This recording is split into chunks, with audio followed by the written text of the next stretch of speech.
The letter from the CEO of WPP, one of the largest advertising agencies, saying everyone needs to be back in the office at least 4 days a week. Do not be surprised if you cop a letter from your CEO and back to the office 4 days a week at a minimum. The people who are creators are going to struggle to compete with the scale and volume that these AI tools can create. If Honey doesn't find you anything, what ends up happening is they still claim the sale and get paid for it. So whether, irrespective of opinions on David Dobrik, we were really impressed about the integrated brands that he did throughout that video. And I think that piece of content will move that business along more than the whole accumulation of everything that business did that year.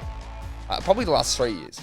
Hey guys, welcome back to the Board Pod. We're on to episode 7 and happy 2025. Happy 2025. We've just come off the back of our 2025 recap, which to me was my funnest podcast that we've done. I really, really enjoyed it. And we just watched it back and it was kind of funny already seeing things from that podcast that we were talking about kind of come into fruition already. I don't know whether we were so close to the trend and maybe we're in the relevance algorithm for those things and we're seeing them on social, or which ones have you noticed have already come true? The letter from the CEO of WPP, one of the largest advertising agencies, saying everyone needs to be back in the office at least 4 days a week. And it's blowing up on Reddit right now. So if you go into the advertising Reddit, everyone's like, and everyone's talking about how all the other advertising houses are going to follow suit. And so I told you, it's coming 4 days a week and every other Friday. So it's actually 9 days out of 10. Ooh. And so it is like taking the advertising world by storm. There's a bunch of opinions on whether it's why they're doing it. One is like it's slowing down, like they've had a bad year. It's a way to dodge having to give redundancies if people just resign.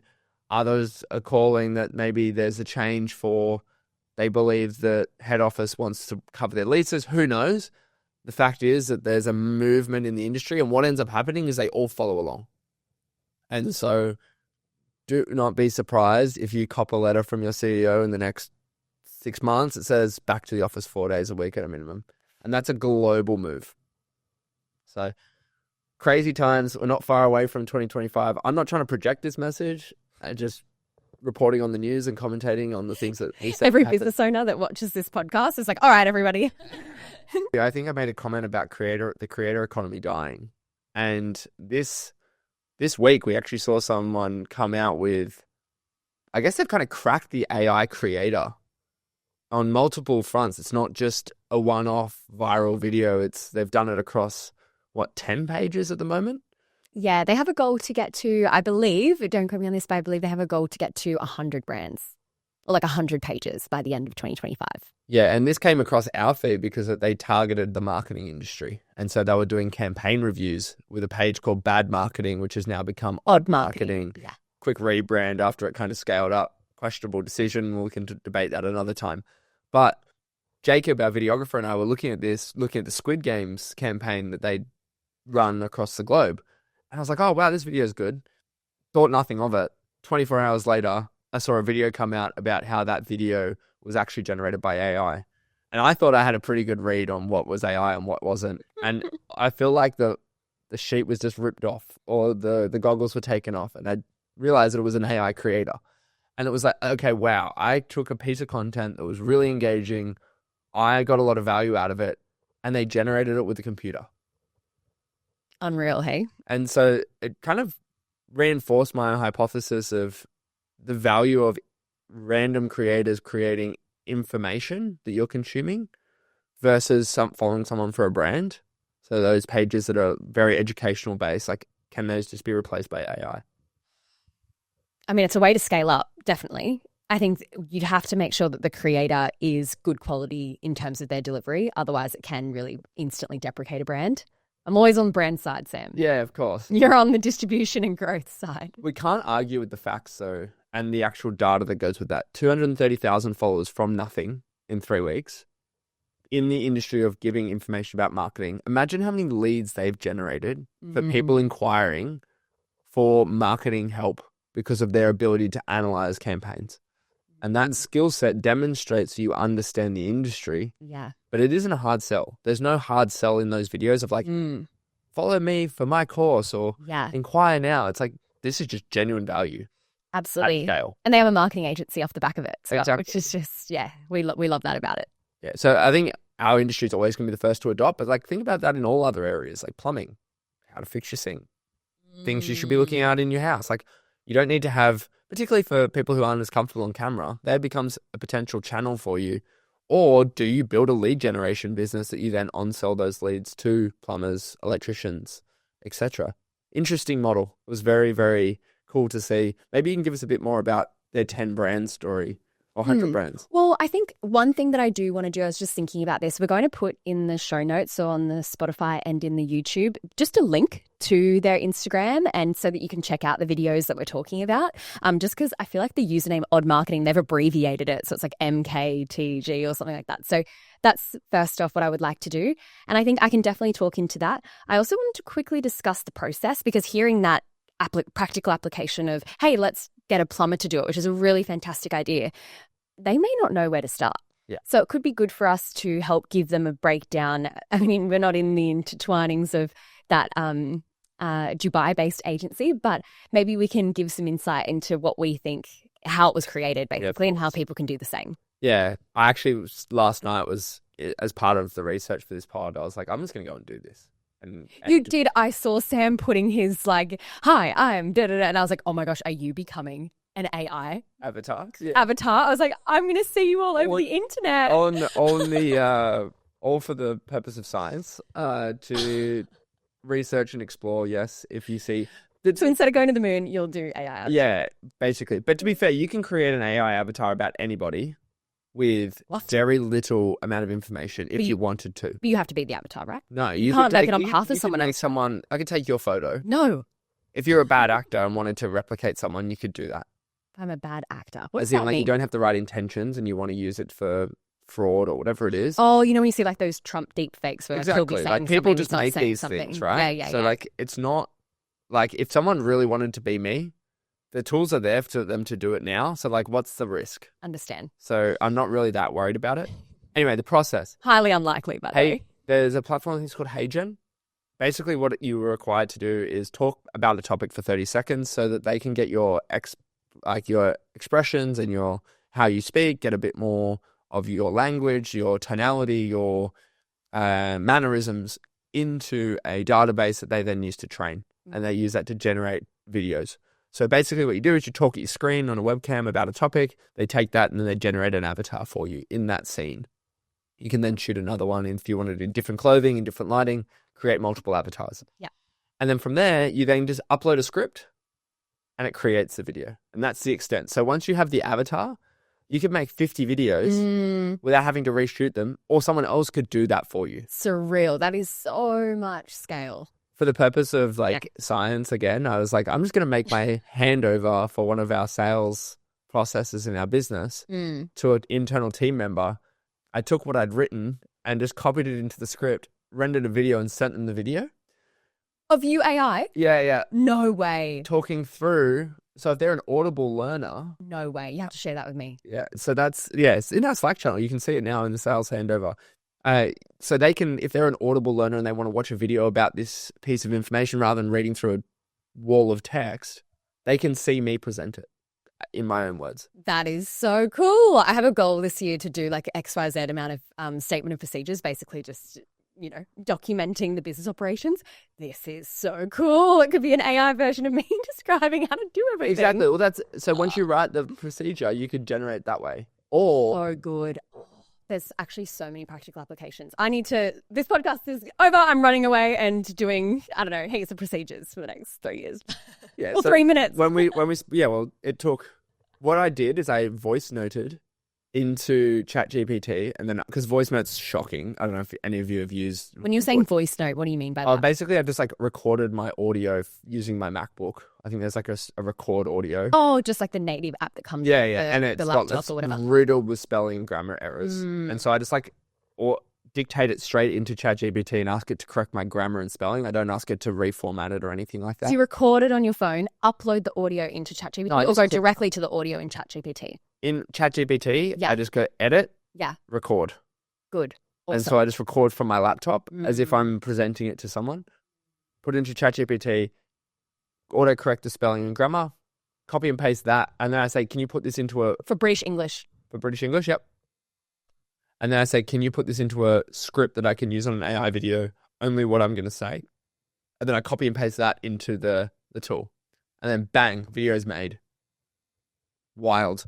So going back to the purpose of this agency that we'd seen, they're probably using HeyGen and then using a post-production process to increase the engagement. It's not just the AI avatar talking. No. They're bringing in B-roll. They're bringing in examples of those videos to create short-form video content that is engaging and almost covers up the fact that it is an AI agent. Totally. It's super engaging. But they have the script that they've written about the content, which is the strategy and creative element that is actually what is engaging people. Correct. It's really good content. And I think that's what's great. It doesn't feel like it's a piece of ChatGPT content. No offense, ChatGPT, but you know what I mean? Like it is really helpful and like, what's the word? Thought leader based content of very relevant cultural topics and doesn't feel like it's got that AI touch. Yeah. Once you start looking deep, it's like a lip sync slightly up, but totally. the value of what you're getting from the content is interesting.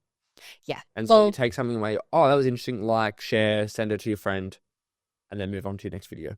The market shows that I see people who are like that I follow or like that follow me that have been liking all of their videos, and I don't think that they realize that it's AI because it's probably just popping up in their reels as like a cool piece of content. And I think Kim Kardashian liked their reel as well, which is like, whoa, if you've been like on Instagram for 2 to 3 weeks and you can get a Kardashian to like your reel, you're onto something right from a content type point of view. And the fact that they amplified that moment. Yeah, they did. Shows that they understand the strategy. Love it. They get the creative. They understand the angle. Yeah. And it's a really good example of what is actually important. Mm-hmm. And I think they've replicated that into multiple industries. I saw another one with a Finnish guy, European, bit more analytical approach than the creative angle that they're taking with that odd marketing page. There was another one with a Finnish more analytical guy doing a green screen, same concept, but more scientific approach. And you could do this in science. You could do this in health. You could pick your topics. You could create these moments or these, I guess, lead generation machines. Yeah. Really. But interesting. I think Meta is also going into this space, they said. In what way? Start having their own AI creators created by Meta in the feed to increase the relevance for people. So it's actually generating its own content rather than relying on creators. On behalf of a brand? No, Meta will have its own AI creators, Meta-owned creators Yeah. in the feed. Doing what? Curating content and creating content. About a brand? About topics. Oh, like almost being like a bit of a publication. Or just replacing the creator. Like if you put those people, if they make good content, they have what people... No, like a creator on the beach or something. Well, they use like AI avatars, just like bad marketing and odd marketing is. This is where this is the reinforcement of why I believe the content creator market is dying, because it's just so easy. So dramatic. It's not dying. It's just evolving. I'm such a marketer, but I think it's evolving. The people who are creators are going to struggle to compete with the scale and volume that these AI tools can create. I think they're still in a window of gold because the AI still looks pretty AI and it's hard to like connect. It's like funny and humorous of like, haha, this is AI and da-da-da, but they're not actually wanting to know what that person does in a life and have that hook and that connection like a creator does. But that never existed 12 months ago. Well, no, deep fakes did, but I understand what you mean in terms of this now being a lot more accessible to the public to create quite easily. Yeah, and so every person they create and every piece of feedback they get improves the models. I would also say, coming back to the plumber idea, and if you're wanting to practically test this out for your business or for whatever you choose to do, is also when we're talking about the post-production. So make sure you go check out this page to really understand what we're talking about and like visualize what we're seeing. They have one aspect that is the AI creator, and then the other aspect, which, as you were saying before, is like B-roll and really engaging clips that come through. That looks pretty tricky to do from like an in-house perspective, like you to try and create that caliber of content yourself.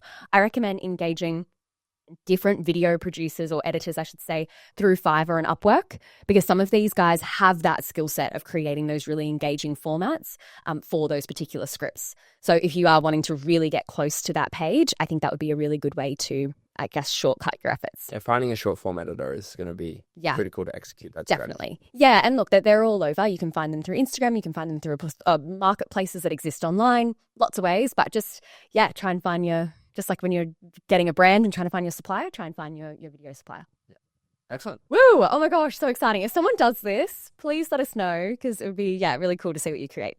Awesome. And while we're over the break, something broke pretty big in our performance marketing world. And if you haven't heard about it, it was the scam. They're calling it a scam with Honey, the Get Honey app, which is basically a coupon app that plugs into your browser that gives you what they say is the best discount on that checkout experience, which sounds great. Get the Honey app. Yeah, get the Honey app. If you're a YouTube consumer and you watch YouTube, you have 100% heard of Honey before. This is not the first time you're hearing about it. This is not a promotion for Honey either. Please do not install Honey, and here's why. Over the break, a video came out on YouTube, a bit of an investigative journalism piece that has been going for the last 12 months about the scam that is Honey app. Oof. All right. Did you get a chance to go deep on this, Von? I didn't watch the video that you sent me, sorry, but I do understand what's happened. Yeah. So to give a bit of context, Honey, the way Honey makes money, if we think about that, Honey is also owned by PayPal. The way Honey makes money is they get paid by the brand that the customer checks out on an affiliate fee.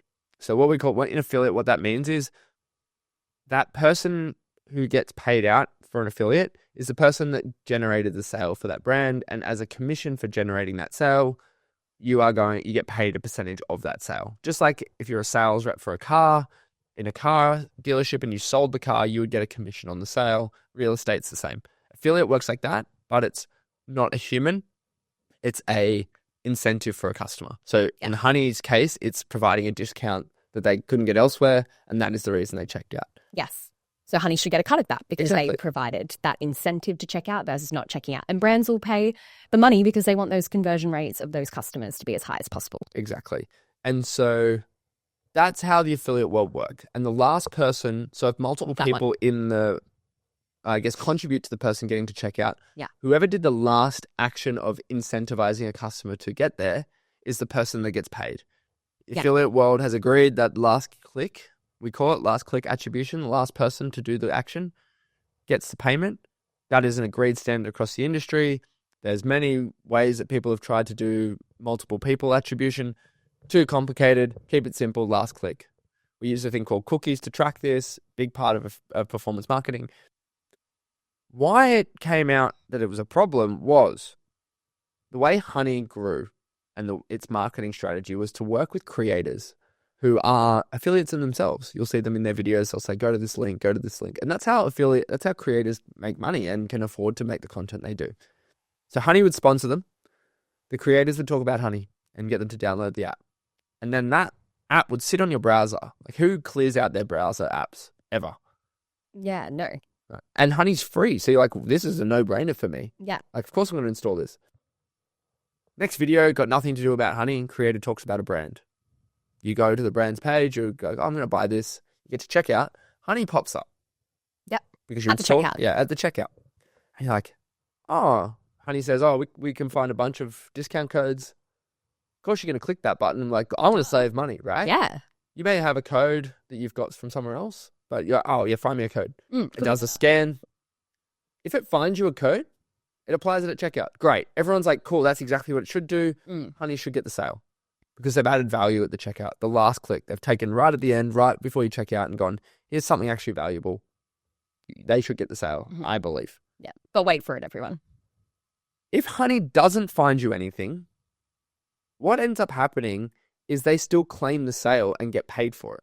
So they did nothing, added no value, got to checkout, did a scan, didn't find anything.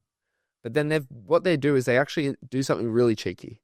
They reload your page on a separate tab so that the browser goes, the last place it sent this person here was Honey. Instead of the creator's link. Instead of the creator's link who sent you to the page, got you to get to buying out, didn't add any value. They then secretly close that tab so you don't notice as a user. And then you check out and Honey collects the money for doing absolutely SFA, nothing. And then the creator loses out. So they paid the creator for the advertisement in the previous video and then basically have been stealing money from the creator since that first video. And all of us have it installed. Better yet, if the app pops up and says, I can't find you a discount code. There's a close button. When you click that close button, it does exactly the same thing. It opens the tab, reloads the page on a separate tab, updates the cookie, and then closes it without you even seeing it. The creator loses out. So they've been stealing from the creator. Yep. I'm like, that's bad, but you're in the affiliate game, you should know. It's like my initial thought. Like, yes, it sucks. It's dodgy. You shouldn't be dodgy. But they're following the rules of the game of affiliate. Last click attribution. The refresh is a bit sketch. Where I have a real problem, and I think a lot of the creator content kind of skips over this, is just genuinely how false their advertising is. And why I mean that. Yeah. Everything they say, and this is where the scam gets really bad, because it's actually illegal, like borderline illegal. It would be illegal in Australia. Their marketing message says, we will find you the best discount on the market that is available. We've scoured the internet, found the best discounts, so you don't have to do it yourself. When you hear that, what do you hear, Von? That I trust that Honey has scanned every single code in that website. And so why would I even try and scour myself to find something better? Exactly. And you're like, great. Yeah. I don't have to do any of the hard work. Correct. Manually searching. What's actually happening is Honey works with brands. So if you're running affiliate programs, Honey will work with you to decide the commission that you're going to pay them. So that's negotiable. But also, there's an added product that they're offering, which is Honey Pro, which is you get to set what discounts show in Honey. Taken from the creator again. Well, not from the creator, from the customer. If you're promising you're scanning the best codes, what is the incentive for the brand to offer the best code possible? Because it's still going to reduce their margins. Totally. They don't want the 25% off one that they've got hidden there. To life, they want the 3% one. 3%. But as a consumer, you're like, oh, that's the best on the market. So, of course, I try. I would 100% believe it. Yeah. So, Honey has been lying to their customer base that they are providing the best discount code, which is false advertising. To put it like blankly, like you should not be able to say that. And they have not proved that that is true. So, if you're offering, you're basically stealing from the customer now. Yeah. Not giving the right discount or the best discount. And so that's where I have a problem. Yeah. Look, as a brand, you want to be able to control your margins. And that's fine. If Honey didn't go out to the market and say, we provide the best discount, then I'd be like, okay, cool. But that is a good example of really, really bad, scammy marketing tactic, and it's borderline fraud. And so it kind of gives us a good reminder that because someone spends hundreds of millions of dollars on advertising on YouTube, doesn't mean they're legit. And something to be aware of as a consumer, no matter what business you're in or what you're buying, make sure you really understand the products that you're using. It has given us, because we do a lot of affiliate marketing and we work in the affiliate marketing space, we're aware of these tools that are at checkout. But these dodgy little practices, like we are not using Honey because who knows what else they're doing with any of our brands. No. Going forward. Like it's just, it's not worth the risk. Bad brand reputation, customers don't like it. There are millions of opportunities in the affiliate space where people actually do really, really good work. People make amazing content on YouTube and like talk through a product or show you their office setup, for example, or your camera gear that they like. And those referrals, like they're giving you information to help you buy. And so like they should be rewarded for that. Yep. But these dodgy tactics, I'm just not a fan. Whew. I'm going to get off my soapbox. No, I think it's been really great that you can educate the audience on this because it is a bit shady and it is, in a variety of ways misleading advertising. And it's really, it's harmful, not harmful, but it's disappointing to see the creators not getting, the credit that they put in the work. They drive the traffic to the site. They're the people that are generating all of this. And then if Honey just takes a lot of their hard work, I feel like there'll be some creators listening to this a bit pissed off that this has been going on under their eyes. Yeah. But they should also know that affiliate can have these risks, but they wouldn't have known about that tab refresh. Well, it's not only people who worked with Honey that got impacted. No, it's the customers too. No, so if you're a creator and you never worked with Honey. Yeah. Well, yeah, that's you've been impacted as well. Oh, that's who I'm talking about. And so what it's been doing is actually devaluing a bunch of affiliate channels. Correct. Saying that this channel doesn't drive as much value as Honey does. Mm-hmm. But all they're doing is sniping cookies at the end where all the other work, we actually don't know the full scale impact of Honey's scam Yeah. on the actual, because then what the effectiveness of your ability to be an affiliate drives how much you can charge. Mm. So your pricing power as a creator or as an affiliate channel is based on your ability to drive results. Yes, correct. And so if your results have been devalued, your product has been devalued and it's been impacting your ability to generate revenue.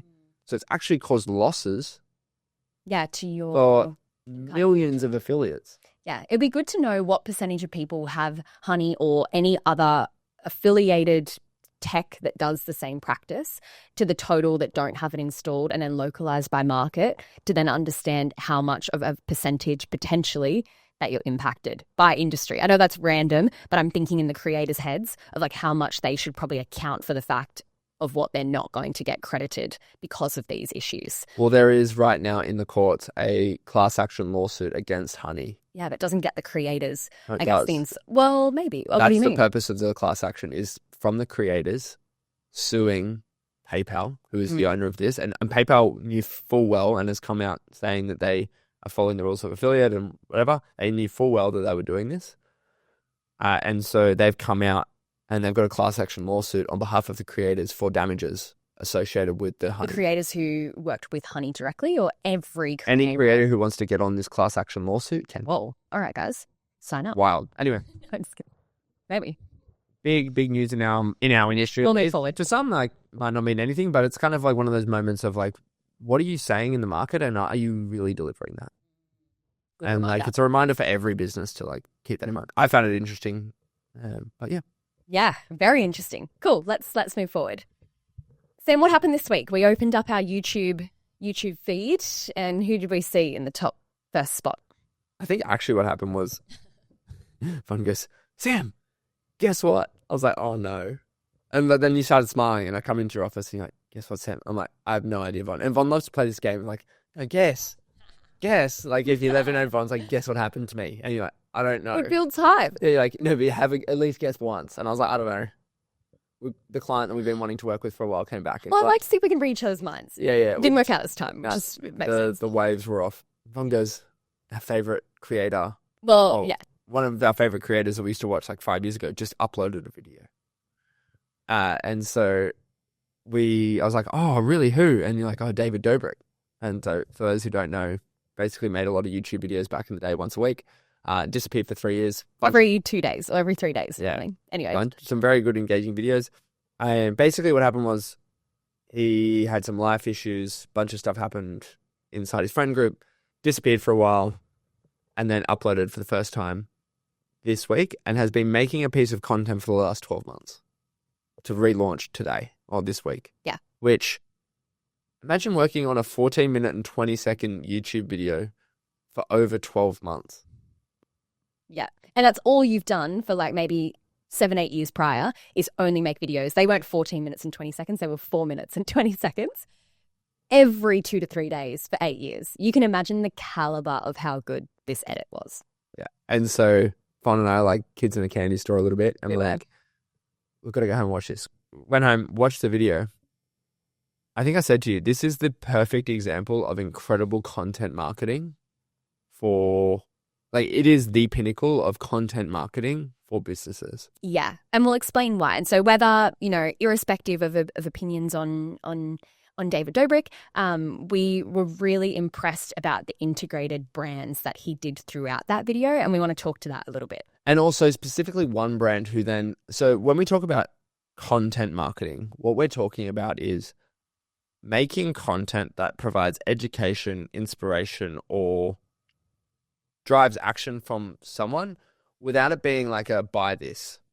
It's like we are providing so much value to the audience with a piece of content that they feel inclined to make an action, not an advertisement, which is probably what we're all used to seeing on YouTube or anything like that. It's like, buy this app. It's like, Raid Shadow Legends or Get Honey or all these, they're planted ads. Yeah. What we're talking about is if you've ever purchased camera gear or tried to buy tech and you search up like MacBook comparisons and then someone talks through all the different MacBook examples, that is a piece of content marketing. Yeah, correct. And so this video specifically was it was a feeder to a bigger piece of content marketing, and that's what I really want to zero in on. So maybe give us an overview of what the video is about and then how this integration happened.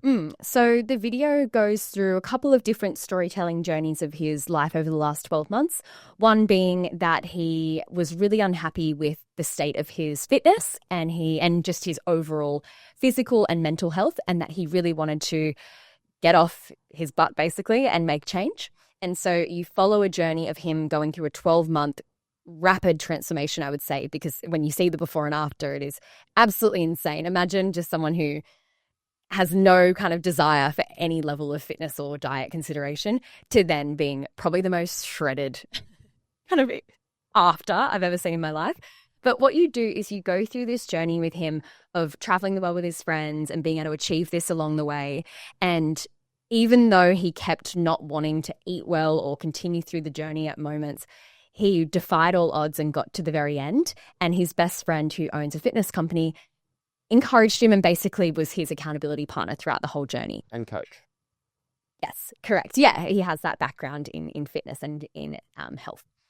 From there, David always has different, his nature of his vlogs are very, wow factor and a little bit philanthropic, I should say, in the sense that he likes to give back and make sure that everyone, has a beautiful time. He did an amazing integration, and I would say that this is more around brand association and bringing in other people that share that younger demographic, that also share in the philanthropic efforts, that also share in the, I guess, like the big moments that really shock people. And so for that coach who had been helping David over the last 12 months, he, or I should say, Mr. Beast, got involved, which is obviously the most subscribed person, I believe, on YouTube in the world. And Mr. Beast bought that coach a car. Now, it wasn't just any car. It was obviously a crazy, amazing sports luxury car.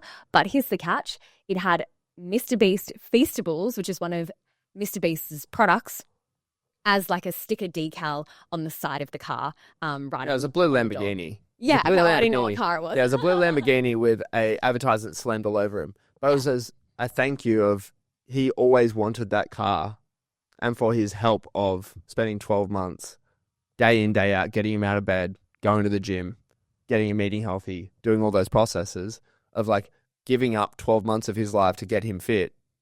Worked with Mr. Beast Feastables, which is a brand, to create a moment where everyone, after watching 14 minutes of this journey, was like, oh, this person's amazing, get the reward. And it was one of those like emotional hooks. It was. It was very well executed. It was incredible. It was like a vlog that had this amazing marketing campaign intertwined into it with the creator economy, with also the brand placement, with the feel good, but also with the high. And I also think Mr. Beast was so clever. Like for David making a comeback video, what a video to do it on. You know what I mean? Like he knew that was going to have so much amplification and attention. The cultural moment. Yeah. Yeah. And what I was really interested in was this whole video was a funnel to lead to the fitness business, which is called Zila. So you can go check it out. Yeah.